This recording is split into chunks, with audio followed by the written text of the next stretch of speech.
And when he died that day, there's a part of me that died that will never be revived. Grief is very hard on you. It is a heavy stressor. One of the emotions you go through after you lose someone is just this fear that they're going to be forgotten or that they didn't matter to people. I'm not going to put widow. I can't bring myself to check this box. Grief to me is like drowning. That it takes you under and it holds you under and you suffocate. Have you been surprised by how hard grief is on your physical body? I know I was. You can feel like you have the flu or that you can't get out of bed that day. You might have aches and pains everywhere and know that you haven't done anything that you should be having those kinds of problems. You might even be more susceptible to colds and things in your area and even more susceptible to disease.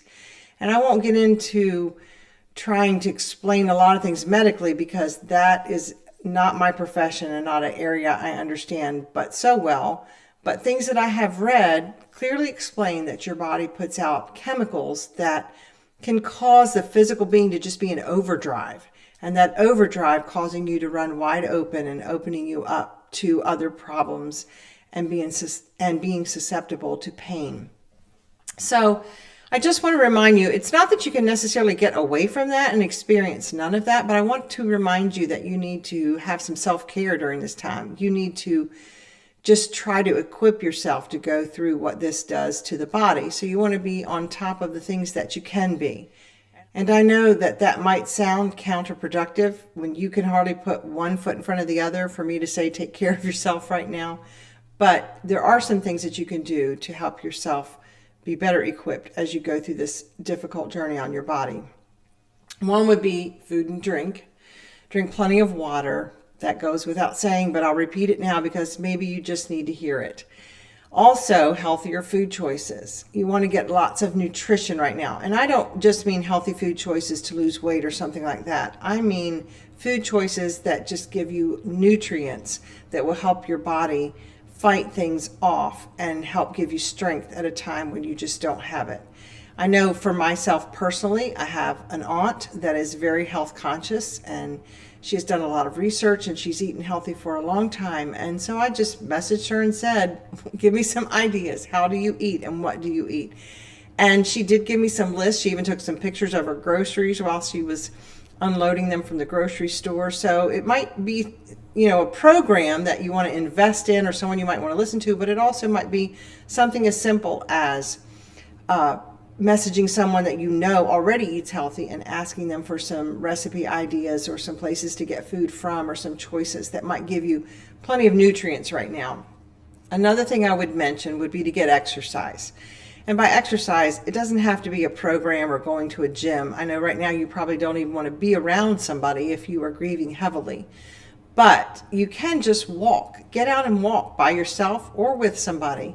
I know that after my husband passed, I went to a park there near our home and went on beautiful trails. And there was something so therapeutic and soothing and calming and mind clearing about just walking those trails and being out in God's creation, looking at the beauty of nature, watching the seasons change right before my eyes. And not only did it help me physically, strengthen me, and give me more stamina, it also, I could sleep better just from getting some physical exercise. So there's just a lot that comes from even simply getting out and walking. And you could do it on a treadmill inside. You could do it at something as simple as your neighborhood or down the street. But I would encourage you, when you can, get out and go somewhere beautiful, maybe even walking along a brook or water or seeing a waterfall. Those things are just so helpful to even help with your mood at a time like this. I would even say just build on that and say, go outside.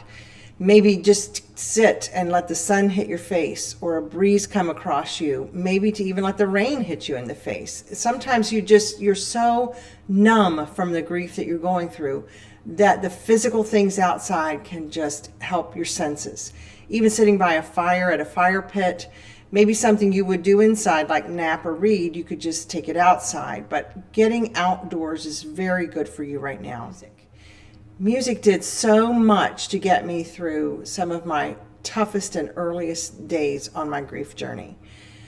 And different kinds minister to you in different ways on different days. If you're in despair and in a terrible mood or in such sorrow one day, listen to something that's really lively, upbeat, or uplifting. If you're feeling anxious, you might listen to something that is calming to just soothe you and to help you to relax.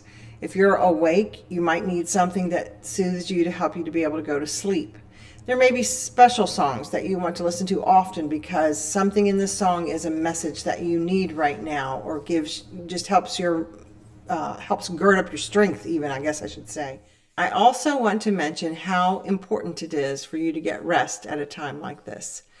I know that doesn't seem possible. You're probably not resting well if you are in the throes of grief, but it's important that you do some things to make sure that you can start getting better rest. For example, just simple things like limiting caffeine or watching how much sugar you have in the evenings. In addition to that, you also might want to watch naps.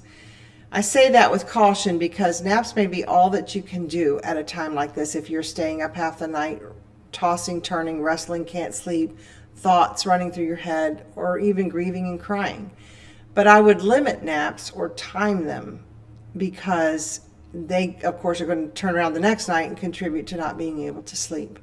As I said earlier, just walking, just get out and walk or do a little bit of something that provides you with some exercise, because that will help you sleep better at this time too. Something that has helped me in recent times has been to watch a YouTube channel called Divine Melodies. That particular channel has beautiful scenery that moves constantly, so it's somewhat hypnotic as you watch it. But then it has gorgeous soft music in the background, and every now and then it will have a scripture verse pop up on the screen. And so they're titled, and you can watch one that has all verses to do with fear. And they're, instead of being up and on the screen the whole time, the scenery's there and you're following it. It's hypnotic. It helps you start to fall asleep. And then a verse will be up and that verse is on your mind. So you're going to sleep with your mind diverted from whatever's running through it that is keeping you awake. Your mind is then diverted to a scripture thought, beautiful scenery out in nature, and very soft music such as hymns and things playing in the background. And if you had asked me a few months ago, I would have said, I absolutely cannot have anything on to fall asleep to. That'll be a distraction, and I'll lay there awake. So you might have that problem and think, no way. But I tried this, and for me, it has been working. I tend to follow the scenery, then close my eyes, I'm hearing the music, then all of a sudden I'm out. And it not only falling asleep, but it seems to be putting me into a deeper sleep than if I don't do it. So that's something that has just personally helped me. I will remind you to good hygiene at a time like this. And by that I mean take a shower. Take a good hot shower or a long bath with some Epsom salts or something like that in it. Get up and put some regular clothes on instead of just pajamas if you're at home while grieving. Make yourself step outside. You don't have to go to a place, but even just step outside. Some of those things where you just get up and take care of your regular daily needs help you feel a little bit more like a human again.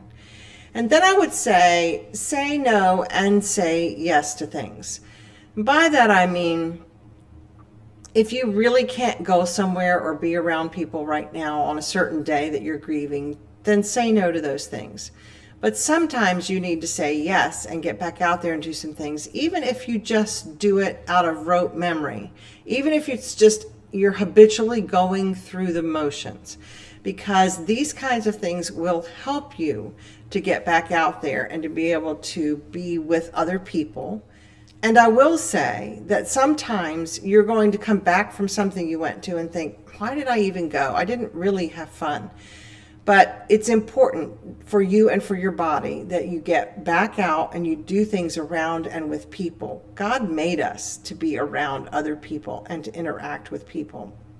And so, yes, say no to some things and allow yourself time at home in private to grieve as you want to grieve. But then say yes and get back out there around others and just going through the motions of doing things. And then eventually, Those will become more than you just going through the motions, and you might even start to enjoy those things gradually.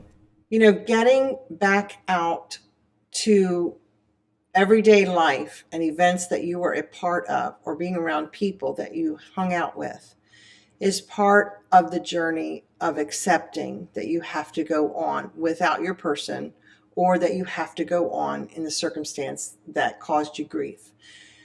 Equipping yourself to survive is what you're doing. We don't, and we not only want to survive, but eventually we even want to thrive again.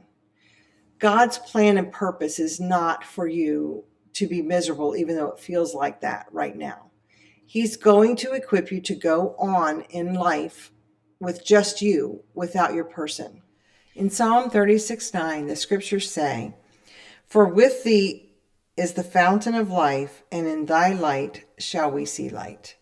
At a time when you are around death and darkness, God says, "I am the fountain of life," and he says, "My light is what will light your way." So look to him for strength. Look to him for the courage to not only equip yourself to survive this awful journey, but to even thrive eventually on this difficult path.